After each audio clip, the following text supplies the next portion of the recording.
안녕하세요. 사이언스 데이터 매니지먼트 팀 조영선입니다. 만나서 반갑습니다. 오늘 바쁘신 와중에 사이언스 부스를 방문해 주셔서 감사드리고요. 저는 오늘 의료기기 임상시험 DM의 눈으로라는 주제로 발표를 하고자 합니다. 의료기기 임상시험을 준비하고 계시거나 관심을 가지시고 계신 분들께 오늘 좀 많은 도움이 되었으면 합니다. 발표는 다음 순으로 진행하겠습니다. 처음으로는 임상시험에서 DM이 어떤 역할을 하는지에 대해서 말씀을 드리고, 다음으로는 의료기기 임상과 의약품 임상의 차이, 마지막으로 의료기기 임상 진행 시 어떤 부분들이 고려되어야 되는지에 대해서 말씀드리도록 하겠습니다. 네, 처음으로 의료기기 임상시험에서 DM의 역할에 대해 말씀드리겠습니다. 임상시험 같은 경우는 다음 보이시는 8가지의 절차대로 진행이 되는데요. 처음으로는 이제 임상시험을 어떻게 진행할지에 대해서 계획을 세운 프로토콜을 개발을 하게 됩니다. 그 다음으로는 이제 데이터를 어떻게 수집할지, 어떤 것들을 수집할지 개발하는 CRF 문서를 개발을 하게 되고요. 이 CRF와 프로토콜을 기반으로 데이터를 수집하기 위한 데이터베이스를 구축하게 됩니다. 이제 데이터베이스가 만들어지면 이제 CRA나 PM들께서 이제 기관을 계약하고 이제 게시를 하는 업무를 진행을 하게 되고요. 기관이 이제 게시를 시작하게 되면 이제 대상자를 모집해서 데이터를 수집을 하게 됩니다. 이렇게 모인 데이터들은 이제 DM팀에서 데이터 매니지먼트 과정을 통해 데이터를 검증하고 정저해하는 진행을 하게 됩니다. 이런 데이터들이 이제 통계팀으로 넘어가게 돼서 통계 분석이 되어지고요. 이 통계 분석된 결과를 통해 최종 보고서인 클리니컬 스터디 리포트가 나오게 됩니다. 이 중에 보이시는 초록색 부분이 이제 DM에서 진행하는 절차인데요. 임상시험의 허리를 진행하는 절차라고 볼 수 있습니다. 그럼 이제 DM이 구체적으로 어떤 일들을 하는지 조금 설명을 드리도록 하겠습니다. DM은 크게 3가지 단계로 업무를 진행을 하는데요. 셋업 단계, 수행 단계, 종료 단계로 이렇게 나눌 수가 있습니다. 셋업 단계 같은 경우는 이제 DM을 어떻게 진행할지 계획을 세우는 DMP라는 문서를 개발을 하고요. 이제 데이터를 수집하기 위한 CRF, 그다음에 데이터베이스까지를 구축을 하는 게 셋업 단계로 볼 수 있습니다. 이제 컨덕트 단계에서는 데이터를 수집을 하고 이제 수집된 데이터에 대해서 이제 검증하는 허리 절차를 진행을 하고요. 이제 분석을 하기 위한 코딩 같은 사후 절차를 진행을 하게 됩니다. 이런 절차들이 마무리가 되면 이제 더 이상 데이터가 변경되지 않는다라는 가정하에 DB락을 진행을 해서 이 DB락된 데이터로 통계팀에 전달을 하게 됩니다. 그럼 이제 각각 요 다양한 업무들 중에 중요한 업무들만 설명을 드리도록 하겠습니다. 네, 먼저 CRF 개발입니다. CRF는 이제 케이스 리포트 폼, 한국말로는 증례 기록서라고 말을 하고 있고요. 이제 프로토콜에 기반을 해서 데이터를 수집하게 됩니다. 보시는 화면과 같이 프로토콜 상에 인구합도 조사를 이렇게 수집하겠다라고 하면 이렇게 옆에 보이는 CRF 표와 같이 구현을 하게 되고요. 누락되는 항목이 없도록 개발이 되어야 하고 특히나 안전성이나 유효성 항목들은 빠짐없이 들어가야 합니다. 하지만 단순히 프로토콜에 있는 내용을 그대로 구현을 한다기보다는 이 CRF를 통해서 수집된 데이터가 노데이터로 어떻게 출력이 될 것인가까지를 고려를 해서 디자인을 해야 되는데요. 지금 보시는 예시와 같이 디자인 1과 2가 있습니다. 수집하는 항목은 약물 A와 B의 시작일, 종료일, 복용량, 회수량, 수능도를 똑같이 수집을 하는데요. 디자인 1 같은 경우는 행, 디자인 2 같은 경우는 열로 수집을 하고 있습니다. 보기에는 이제 뭐 어떤 차이가 있을까 싶겠지만 로데이터로 나올 때는 차이가 크게 납니다. 디자인 1 같은 경우에는 약물 A와 B가 각각의 한 행씩 생성이 되는 반면에 디자인 2 같은 경우는 5줄씩 생성이 되게 되죠. 이 데이터의 양이 밑으로 쌓이는 게 많으면 많을수록 데이터 구조를 이해하는 데 시간이 더 걸리고요. 분석을 하는데도 시간이 더 오래 걸리게 됩니다. 그래서 우리는 CRF 개발을 할 때 이런 것들을 다 고려를 해서 개발을 진행을 해야 합니다. 네, 다음으로는 DBS에 대해서 말씀드리겠습니다. DBS 같은 경우는 이제 우리가 데이터를 수집하게 되면 이 데이터들을 어떻게 검증할 것인가에 대해서 스펙을 적은 문서입니다. 이제 일관성 있는 데이터를 수집을 위한 기준을 보고 있고요. 간단하게는 뭐 데이터가 누락됐다든지 데이터가 뭐 이상 범위 내에 초과돼서 수입이 됐다든지 그리고 뭐 남잔데 임신했다든지 뭐 이런 논리적으로 맞지 않는 경우들 그리고 우리 이상 사례로 인해서 무슨 A라는 약물을 먹었는데 이 A라는 약물이 입력되지 않았네? 라는 이런 간단한 룰 같은 것들을 적어 놓고 있고요. 그럼 이제 다음으로는 요 CRF랑 DBS가 개발이 완료가 되면 이 두 문서를 기준으로 이제 우리는 데이터베이스를 구축을 하게 됩니다. 이제 데이터베이스는 우리가 흔히 EDC라고도 많이 얘기를 하는데요. 이제 데이터베이스를 인터넷에 올려서 연구자가 인터넷 접속을 통해서 데이터를 입력할 수 있는 시스템을 뜻합니다. EDC는 단순하게 데이터를 수집하는 것에서 끝나는 것이 아니라 이 데이터가 언제 수집됐고 누가 수정했고 어떻게 수정했고 왜 수정했는지 그런 변경 이력들이 다 나오도록 개발되는 것이 중요합니다. CRF의 화면이 그대로 데이터베이스화 되어야 합니다. 그리고 DBS에서 짰던 그런 검증 이력들이 다 프로그래밍화돼서 EDC에 세팅이 되어야 합니다. 네. 그럼 이제 DM은 무슨 일을 하는가? 데이터 밸리데이션에 대해서 설명드리겠습니다. DM의 가장 중요한 업무 중에 하나고 통계 분석 결과에 가장 큰 영향을 주는 업무 중에 하나입니다. 데이터가 이제 DBS대로 수집이 됐는지를 확인을 해야 되는데요. 부합되지 않는 경우에는 저희가 EDC에 쿼리를 발생해서 이렇게 데이터가 수집된 이유와 수정에 대해서 요청을 하게 됩니다. 단순하게는 지금 보이시는 화면과 같이 뭐 누락이 됐을 경우, 그 다음에 투여 시작일보다 투여 종료일이 과거 일자인 경우, 이렇게 쿼리를 발행을 하고요. 컴퓨터가 발행할 수 없는 경우들, 뭐 이제 사람의 눈으로 직접 봐야 되는 것들은 이제 사람이 하나하나 눈으로 본 다음에 쿼리를 발행하기도 합니다. 네, 다음으로는 코딩에 대해서 말씀을 드리겠습니다. 이제 코딩 같은 경우는 이제 컴퓨터는 뒤에 마침표만 하나가 찍어도 다른 텀으로 인지를 하게 됩니다. 우리가 이제 임상을 통해서 뭐 이런 머리 아픔, 두통, 에이킹 헤드, 헤데이크라는 이런 A가 수집이 됐는데 컴퓨터는 이거를 각각의 건으로 인지를 하게 돼요. 이게 두통이라는 걸로 통합해서 분석을 할 수가 없게 됩니다. 그래서 우리는 이때 중요한 게 표준 딕셔너리를 통해서 코딩을 하는 절차를 가져야 되는데요.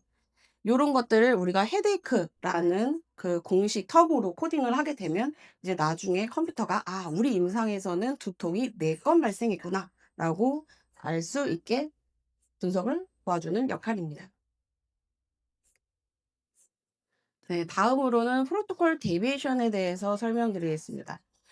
이제 수집된 데이터 내에서 우리 임상 시험대로 임상이 안 되는 경우들이 있잖아요. 뭐 예를 들어서 우리의 기기는 하루에 3번 적용을 해야 되는데 환자가 맘대로 한 번만 적용을 한 거예요. 이런 경우에는 이 한 번만 적용한 이 사람의 결과가 이제 데이터 분석에 많은 영향을 주기 때문에 이런 위반 사항들을 정리를 하는 작업을 뜻하고요. 이렇게 정리된 프로토콜 데비에이션 리스트는 차후 분석을 할 때 참고 자료로 사용하게 됩니다.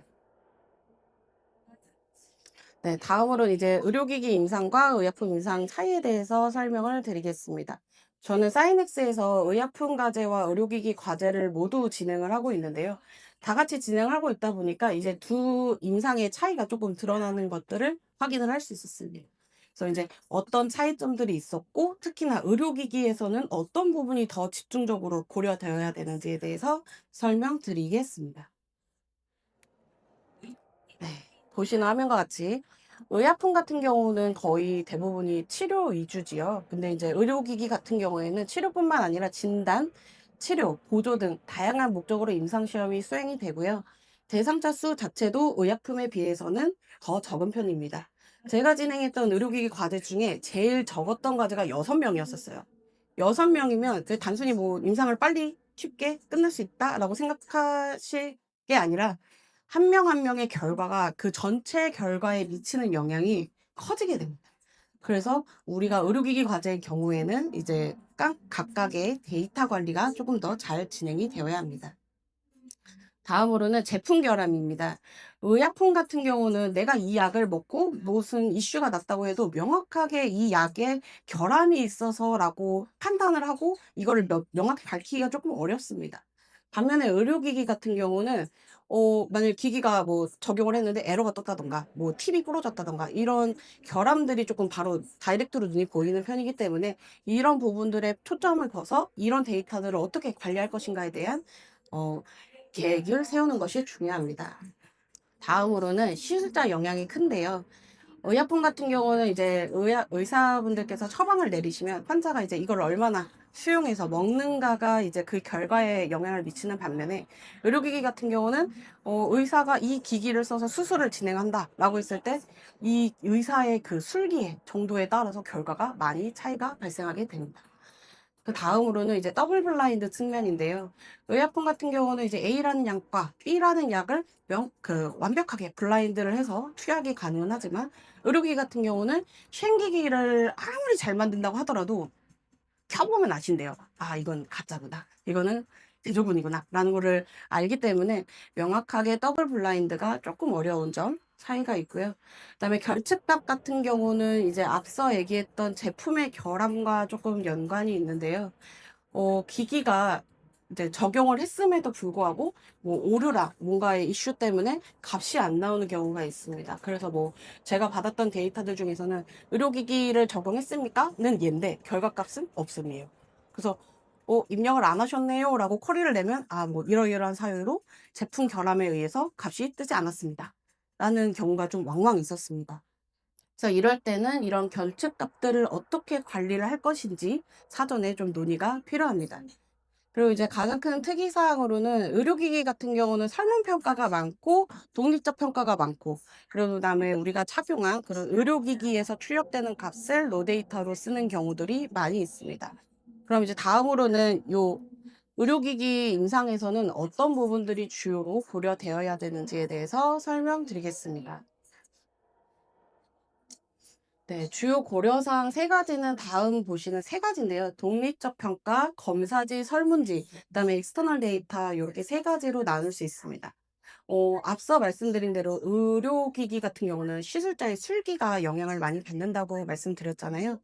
그래서 이 내가 수술을 했는데 내가 평가를 하면 당연히 좋게 할 수밖에 없고 바이어스가 들어갈 수밖에 없죠. 그래서 의료기기 임상 같은 경우는 이 시술과는 조금 영향이 없는 제3 자의 평가자한테 평가를 진행을 하고 있고요. 이 독립적 평가의 결과가 프라이머리 엔드포인트인 경우가 아주 많습니다. 다음으로는 검사지와 설문지를 많이 받고 있는데요. 뭐 이 기기를 적용했을 때 환자가 느끼는 뭐 고통, 뭐 편리함, 아니면 뭐 시술자가 했을 때 조금 더 이전의 기술보다는 뭐 어떤 부분이 더 나은지 요런 것들을 설문화해서 수집을 하는 경우가 많아서 이 검사지와 설문지를 어떻게 수집할 거고 어떻게 관리를 할 건지에 대해서 사전 계획이 필요합니다. 그리고 인제 뭐 CGMS 같은 이런 웨어러블 기기 같은 경우는 착용과 동시에 나의 정보, 그다음에 이 의료기기에 대한 정보가 다 그 기기 내에 저장이 되고 이 저장된 기기가 출력이 가능하기 때문에 이 출력된 기기로 더 이상은 EDC에 연구자분들이 힘겹게 입력하시는 게 아니라 이 기값을 출력해서 분석을 진행하는 임상 시험들이 많습니다. 그래서 이런 익스터널 데이터를 어떻게 관리할 것인지에 대해서 고려가 되어야 합니다. 그럼 이제 하나하나 조금 설명을 드릴게요. 독립적 평가 같은 경우는 일단 첫 번째로 평가자 수를 결정을 해야 됩니다. 뭐 단독으로 진행을 하실지 아니면 두 명으로 진행을 하시다가 불일치된 결과가 나올 때만 한 명을 더 추가해서 보실 건지 아니면 처음부터 세 명으로 평가를 하실 건지 연구 설계에 맞게 설정을 해 주셔야 되고요.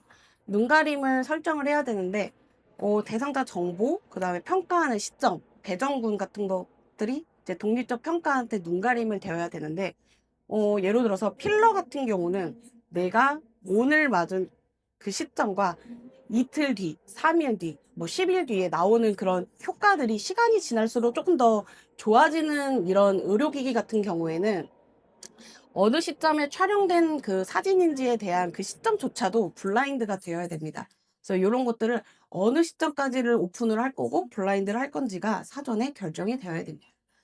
그리고 이제 가장 중요한 거는 식별 정보를 삭제를 해야 되는데요. 이제 특히나 다이콘 같은 영상에서는 환자의 성별이나 나이 같은 것들이 다 출력돼서 나오기 때문에 요런 것들을 삭제해서 업로드를 하는 것이 중요합니다. 그리고 이제 마지막으로는 사진. 상징이나 영상을 어떻게 촬영할 건지, 그리고 독립적 평가자분들한테 이런 식으로 이런 기준으로 평가해 주세요라는 가이드, 그리고 EDC의 데이터를 이제 입력하는 걸로 결정이 됐을 때는 EDC에 어떤 식으로 입력을 요청하실지에 대한 가이드가 개발되는 것이 중요합니다. 네, 그럼 이제 독립적 평가를 페이퍼로 진행할지 EDC로 진행할지에 대해서 제가 선택 가이드를 드리도록 하겠습니다. 먼저 페이퍼 같은 경우는 이제 평가하시는 분이 싱글 다 혼자서 평가하시는 경우, 또는 평가하는 항목이 적은 경우에 유용하고요. 그다음에 네, 시술이나 수술 같은 경우가 이제 딱 한 번 진행을 해서 굳이 평가 시점에 대한 블라인드가 필요가 없다 싶으실 때 페이퍼가 조금 유용합니다. 다만 이제 페이퍼로 수집됐다 하더라도 우리가 데이터화 시켜야 되기 때문에 그 별도 페이퍼를 엔트리하는 기간이나 비용 같은 것들이 고려되어야 하고요. 아무래도 페이퍼로 입력된 다음에 수집된 데이터는 만약 오기가 발생했을 때 요거를 좀 다시 정정하는 절차가 조금 좀 시기적절하게 진행되지 않을 수 있는 측면이 있기 때문에 요런 부분들이 고려되어야 합니다. 반대로 EDC 같은 경우에는 평가자가 많은 경우, 2인 이상의 경우에 조금 유용하고요. 뭐 시술이나 수술을 다회 진행을 할 때 조금 더 유용합니다. 그다음에 사진이나 영상 같은 경우를 업로드해서 로데이터 하고 싶으실 때 EDC를 사용하시는 게 좋고요.